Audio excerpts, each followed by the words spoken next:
வீட்டில் தோசை மாவு புளிச்சு போச்சா? ஸோ அப்போ இந்த ஃபார்மெட்டை யூஸ் பண்ணுங்க.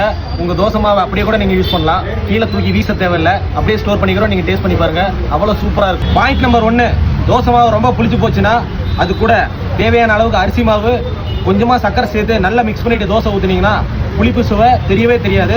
தோசை மாவு அப்படியே ரெடி பண்ண மாதிரி இருக்கும், அவ்வளவும் சூப்பராக இருக்கும். பாயிண்ட் நம்பர் 2, தோசை மாவு அதிகமாக புளிச்சு போச்சுன்னா நீங்கள் தேவையான அளவு ரவை சேர்த்துக்கலாம்.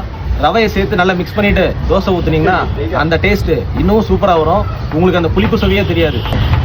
தோசை மாவு இன்னும் ரொம்ப புளிச்சு போச்சுன்னு வைங்களேன், இதோட உங்களுக்கு புது மாவு இருந்ததுன்னா பழைய மாவு ரெண்டும் மிக்ஸ் பண்ணி ஒரு ஆவரேஜாக மிக்ஸ் பண்ணிங்கன்னா உங்களுக்கு புளிப்பு சுவை வராது. ஸோ நீங்கள் அதை அப்போவே கூட யூஸ் பண்ணிக்கலாம். புளிச்சிருச்சுன்னு வைங்களேன், இது புளிப்பு ஆகிக்கிட்டே இருக்கும். நீங்கள் அந்த ஸ்டேஜில் பார்த்தீங்கன்னா மாவை எடுத்து ஃப்ரீசரில் ஃப்ரீஸ் பண்ணிவிடுங்க. ஸோ அப்போ வந்து பார்த்தீங்கன்னா ஃபெர்மெண்டேஷன் அதிகமாகிறது இன்னும் கம்மியாகிடும்.